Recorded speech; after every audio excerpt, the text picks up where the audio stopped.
अस्वस्थ व्यक्ति के लिए ऋग्वेद के 10वें मंडल के 137वें सूक्त के मंत्रों का पाठ प्रारंभ करते हैं। पहला मंत्र है पुनर्जीवन।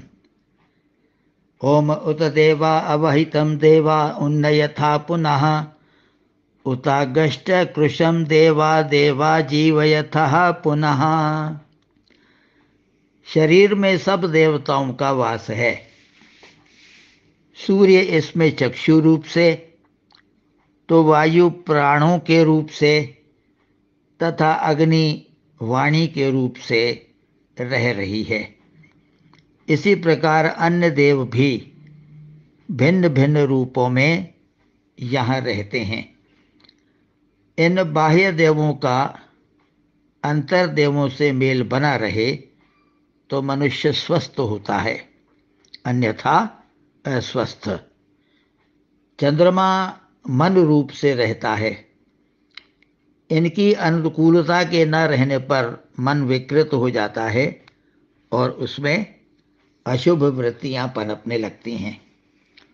सो देवों से कहते हैं कि हे देवों, जो रुग्ण होकर नीचे खाट पर पड़ गया है उसे भी फिर से उठा दीजिए, और हे देवों, आप अपराध को कर चुके हुए इस व्यक्ति को भी उठा दीजिए। इसकी इन अशुभ वृत्तियों को दूर कर दीजिए। हे सब देवों, आप इसे फिर से जिला दीजिए। व्याधियों ने इसे शारीरिक दृष्टि से तथा आधियों ने मानस दृष्टि से गिरा रखा था। आप कृपा करके इसे आदि व्याधि से ऊपर उठाकर फिर से नया जीवन प्रदान करने वाले होइए। दूसरा मंत्र है बल प्राप्ति व दोष क्षय। ओम द्वाविमौ वातौ वात आसिन्धोरा परावतः दक्षं ते अन्य आवातु परान्यो वायुयद्रपः। शरीर में ये दो वायुएं प्राण और अपान चलती हैं, गति करती हैं। एक बाहर से अंदर की ओर हृदय सिंधु तक, फेफड़ों तक जाती है। प्राणायाम में इसके द्वारा हम फेफड़ों को खूब भरने का प्रयत्न करते हैं। और दूसरी अंदर से बाहर फेंके जाने वाली खूब दूर देश तक जाती है। जितनी दूर से दूर तक यह फेंकी जा सके उतना ही अच्छा है। इनमें बाहर से अंदर आने वाली एक वायु तेरे लिए शक्ति व बल को सब प्रकार से प्राप्त कराए।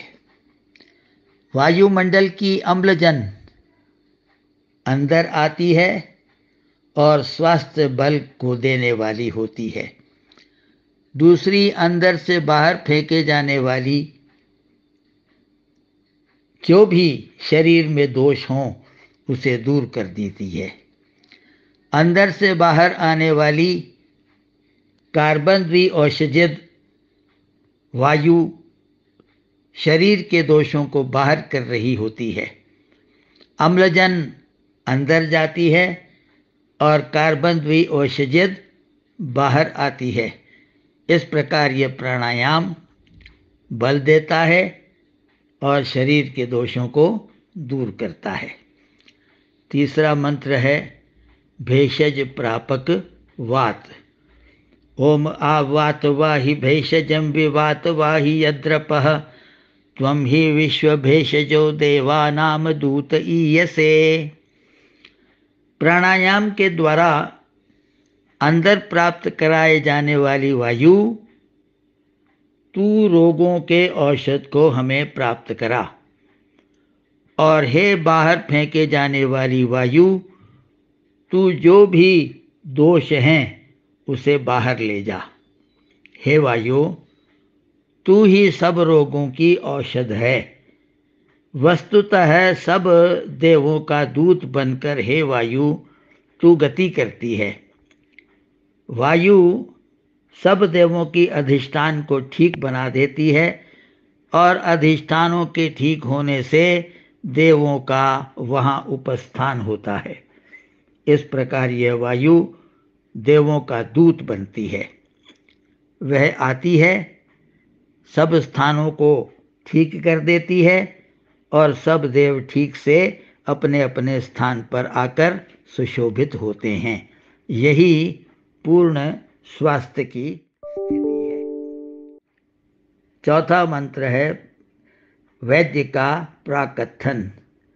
ओम त्वामगम शंतातिभिरथो अरिष्टतातिभिः दक्षम ते भद्रमा भारषम परा यक्षमम सुवामि ते।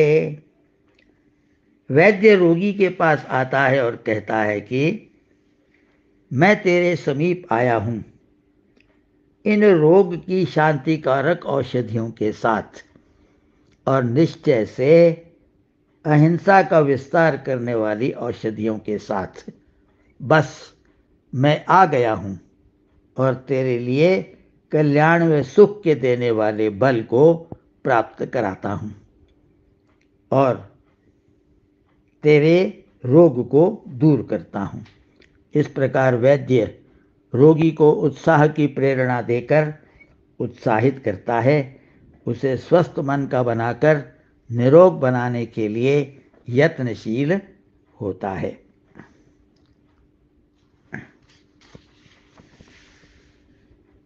पांचवा मंत्र वैद्य की प्रार्थना।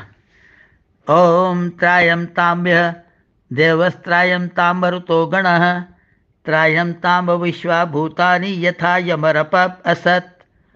वैद्य रोगी के लिए यही प्रार्थना करता है कि इस स्थिति में सब अग्नि आदि देव इसका रक्षण करें, उनकी अनुकूलता से ये स्वास्थ्य लाभ करे, प्राणों का गण इसे रक्षित करें, अर्थात गहरा श्वास लेता हुआ यह अपने में शक्ति को भी आदिभूत इसका रक्षण करें, शक्ति को भी और अंदर की वायु को सुदूर फेंकता हुआ यह दोषों को दूर करे। पृथ्वी आदि सब भूत इसका रक्षण करें, सब पंचभूत इसके अनुकूल हों और यह स्वास्थ्य का लाभ करे, जिससे यह दोष रहित शरीर वाला बन जाए। छठा मंत्र सर्वदोषहर आपः। ओम आप इद्वाहु भेषजी यापो अमीवाचतानि आप सर्वस्य भेषजी स्तास्ते कृण्वन्तु भेषजम। जल निश्चय से औषध है। ये जल रोगों का विनाश करने वाले हैं। जल सब रोगों के औषध हैं। वे जल तेरे लिए औषध को करें। जल को उबालने से 16 ग्राम जल का 15 ग्राम रह जाए तो इस उबले हुए जल में शक्ति द्विगुणित हो जाती है। 14 ग्राम रह जाने पर यह शक्ति चौगुणी हो जाती है और 13 ग्राम रह गया जल नवगुण शक्ति वाला हो जाता है। वस्तुतः वह जल सब रोगों का घात करने वाला है। सातवां मंत्र है वैद्य का अंतिम कथन, हस्त स्पर्श व प्रेरणा। ओम हस्ताभ्याम दश शाखाभ्याम जिह्वावाच पुरोगवी अनामि यत्नोभ्याम त्वा ताभ्याम स्तोप स्पृशामसि। वैद्य रोगी से अंत में कहता है कि यह वाणी उत्साह के शब्दों के द्वारा आगे ले चलने वाली होती है, अर्थात मेरे शब्द तेरे में उत्साह का संचार करें। तुझे इन शब्दों से शीघ्र निरोग हो जाने का पूर्ण विश्वास हो। और इन 10 अंगुली रूप शाखाओं वाले हाथों जो कि निरोग करने वाले हैं, उन हाथों से तुझे निश्चय से तुझे हम समीपता से छूते हैं और तेरे इस रोग को दूर करते हैं। इस प्रकार वैद्य उत्साह की वाणी व विशिष्ट स्पर्श से रोगी के रोग को दूर करने का वातावरण उपस्थित करता है। ओम तच्चक्षुर्देवहितं पुरस्तात् शुक्रमुच्चरत पश्येम शरदः शतं जीवेम शरदः शतं शृणुयाम शरदः शतं प्रब्रवाम शरदः शतमदीना स्याम शरदः शतं भूयश्च शरदः शतात्। ॐ द्यौः शान्ति अन्तरिक्षं शान्तिः पृथिवी शान्तिराप शान्तिरोषधयः शान्ति वनस्पतयः शान्तिर्विश्वे देवा शान्ति ब्रह्म शान्ति सर्वं शान्ति शान्तिरेव शान्ति सामा शान्तिरेधि। ॐ शान्ति शान्ति शान्तिः।